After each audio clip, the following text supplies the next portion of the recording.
Okay, we are here in Assetto Corsa at RiverSide International. We're driving the ACL Trans Am mod. I'll put a link for the track and for the cars in the video description. This is going to be just a quick track guide. I'm not the fastest at this track, but I can give you a quick overview of the corners and how to set up for them. Hopefully you can get a faster time than I can.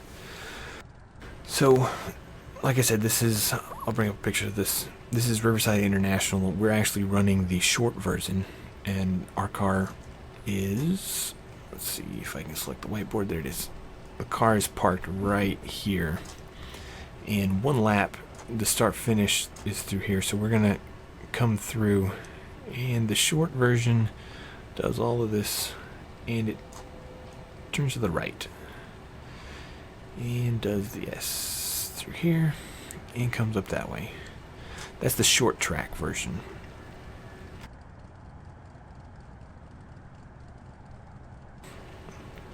And I believe this section of the track through here is a little bit different. This is the 1969 version, and the mod for the track is basically the very last version in like 1988. So there's a few minor changes that are not shown up on this picture, but it's the best one I could find.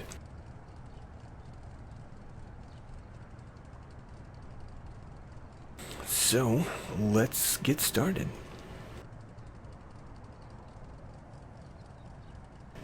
Okay, so you'll be at full speed basically coming out of that last turn, which is turn 9 or 10 depending. And you can see this dark driving groove here on the track. You're wanting to follow that, get as far to the right hand wall as you can. And as you see, there's a turning mark right about here. And you're full out. You don't have to lift off the gas. You definitely don't have to brake. The car should just fall into a groove and come straight out. And you're going to get as far left as possible because the next one's a pretty hard right hand turn. And you'll see these gouges in the tarmac where they've repaired it with tar. These line up for your braking marks for these cars. So I like to brake right through here. If you're not as fast, you can hold off and brake further back, but somewhere in between through there is where you're going to start your braking. I like to brake right at the end of this left-hand one. When the front of the car reaches there, that's when I'm on my brake. And like I said, it's a hard right-hand turn, so you're in fourth, you're going to brake down to second, and right past the end of these marks, somewhere in here, you're going to turn in, and it's going to be a hard turn in. So you just make sure you're still dragging that brake when you go to turn in to get the back end to kick out a little bit. You want to get as close to this right hand bumper strip as possible without hitting it.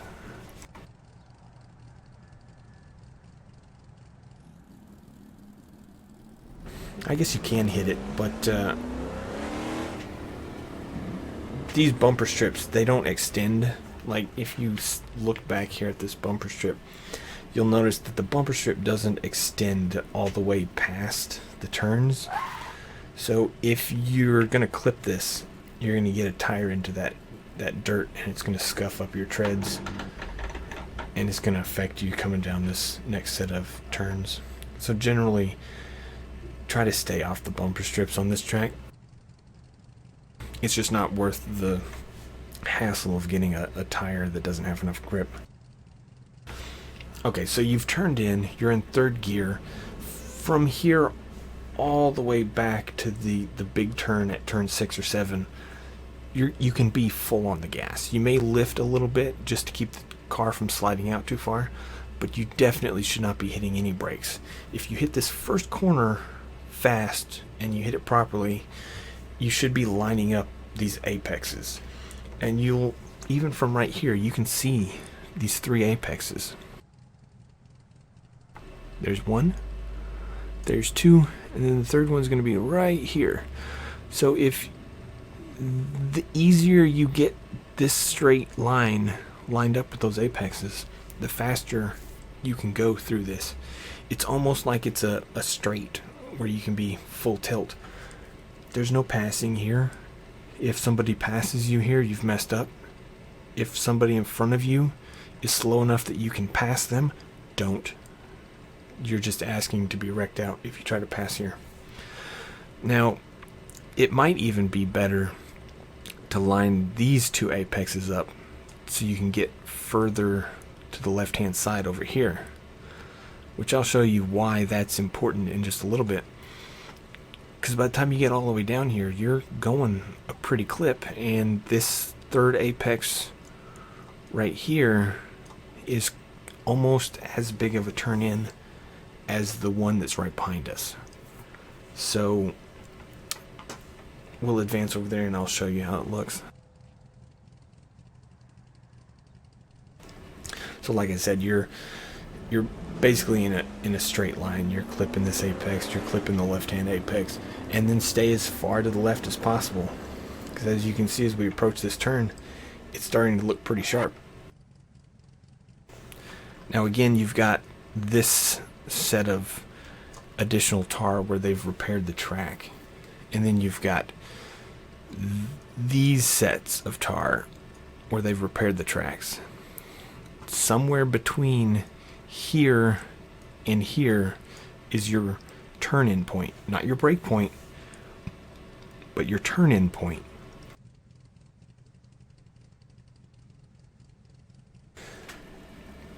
And you may need to lift a little bit if you're going too quick, but you'll start turning in, and this is one of the few examples where you want to clip that apex and then clip this apex and try not to get too much dirt.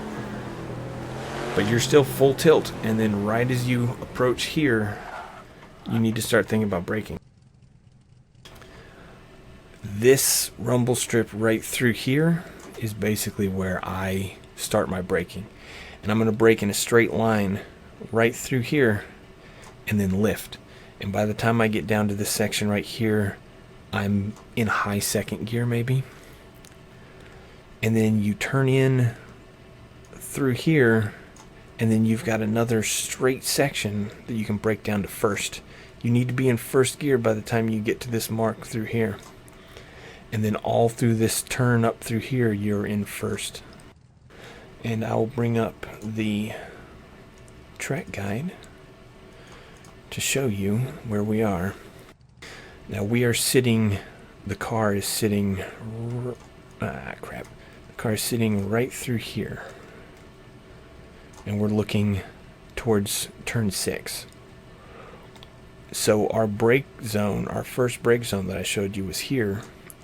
This is the turn in, and then this is your secondary brake zone. All through here you're in first. You should begin speeding up right through about here, and then you're into second through here, and by the time you get to right about here you should be in third, because the number 3 mark is going to be your brake zone for this next section, and that's right through here somewhere. So right here where the car is, you're going to brake in a straight line all the way up through here, turn in through here, brake again, and then you're in first for this whole section. And I'll show you what it looks like.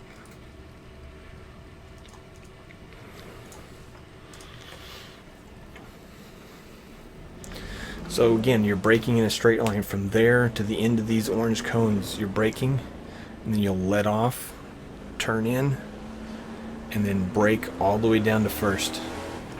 You're in first gear and you're turning in through here. It's almost a blind corner since the elevation change and how tight it is. But as soon as you can see these 3 signs right here, you need to start thinking about how you're going to accelerate out of this corner. So these cars have a lot of power. If you accelerate too quickly, the back end of the car will start to spin out, and you'll spin to the right and you'll go off the track. So you need to slowly start. As soon as you see these 3 signs come in, you can start slowly accelerating And as soon as you start seeing that the straight's coming up, you should be in second. By right about here, you're in second gear. And then you're full on the gas through here, up into third gear. And you may get to fourth, you may only stay into third. It depends on the car, it depends on how your exit is from that previous turn. But like I said, there's a number 3 mark here. Right there. And that is your brake area. You need to be braking, you need to be on the right hand side of the track, and you need to be braking by that point minimum. If you overshoot this 3, you're going to go wide on the next set of turns.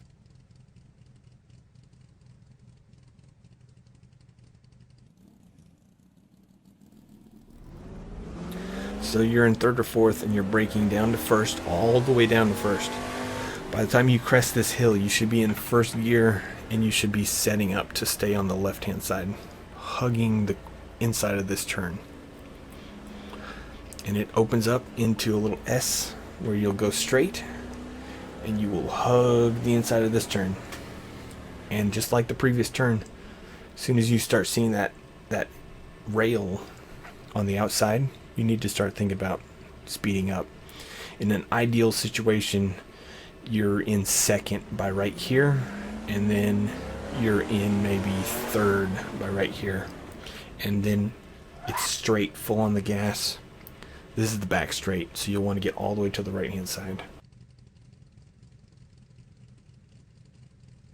So let's show you that corner again. Your number 3 mark is somewhere through here, so you're wanting the car to be all the way to the right hand side, and you're in first, and you want to hug this turn, drive straight, hug the next turn, and come out the other side, and then come back down like that.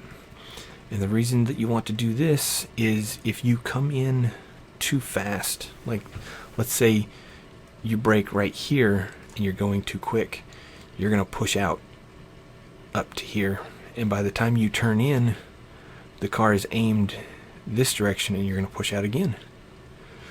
So you're going to do a lazy S through here, and you're going to lose a lot of speed. So it's always ideal to hug those corners, and you're in first through here. If you ever get up to second, it's going to be very tempting to go up to second right at the center. If you push into second, you're going to be going too quick, and that's going to push you all the way out like that, and it's going to be really hard to keep the speed you need because the car is going to want to slide out.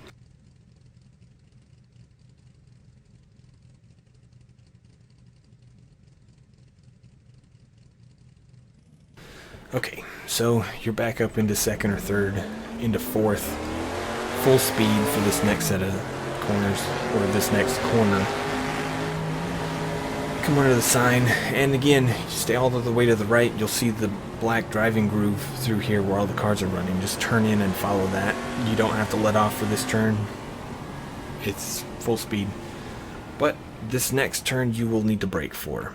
It is a nice big banked sweeping turn, but these cars are going too quick to hold it in to the bottom of the turn, so you need to think about braking. So you've got 2 main marks here. You've got the number 2 and the number 1 mark, and somewhere in between you're going to want to brake. It depends on your car, it depends on your speed, it depends if you're trying to outbrake the car in front of you. This next corner is very lax, it's very forgiving. You can come in a little fast and slide up the track. You can come in a little slow and stay on the bottom of the track, and you'll generally exit the corner about the same time. It's one of the better places to try to pass people if they're not running the lap times that you're running.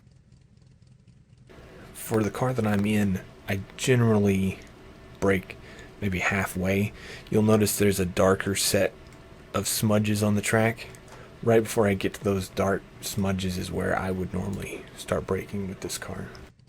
And I like to brake down to second, but you can keep it in third. It's kind of a low third or a high second.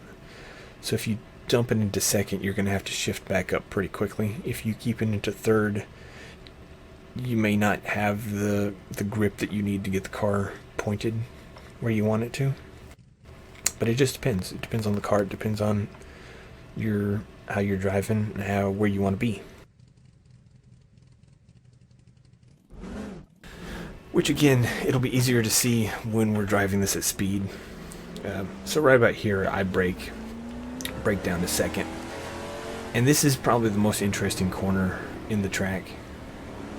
Just because there's so many ways you can take it and come out fast. Generally, I'll stay in about the middle of the track until I can see these rumble strips on the right hand side. And I'm in third gear here, so I'll begin really putting it down put it to the metal or whatever. And that causes the car to oversteer to the right, which is really what you're wanting to do, because as we approach the exit of this turn, you'll see this strip start sliding further and further and further left, and it ends in a wall with some history. As you can see, there's smudges on there, and those smudges are where you're going to put your car if you're not careful. If you race this enough, you'll notice that you hit that quite a bit. You'll tap it with the back of your car, or the front of your car, or the side of your car, or you'll tap somebody else's car into that wall if you're trying to come out neck to neck. But odds are good, if you race this enough, you're going to hit that wall at some point. So, like I was saying earlier, if you really get on the gas hard, you can get the car to oversteer, and that causes the car to slide sideways, and you can really come out of here with a nice lineup down that straight. It's hard on your tires, but if you're trying to race somebody to the line, that's probably how you're going to have to do it. And again, you'll see it at speed. You can hear the tires start to slip as the car rotates itself under pressure. And we're back to turn number 1. So now I guess I will show some laps at speed.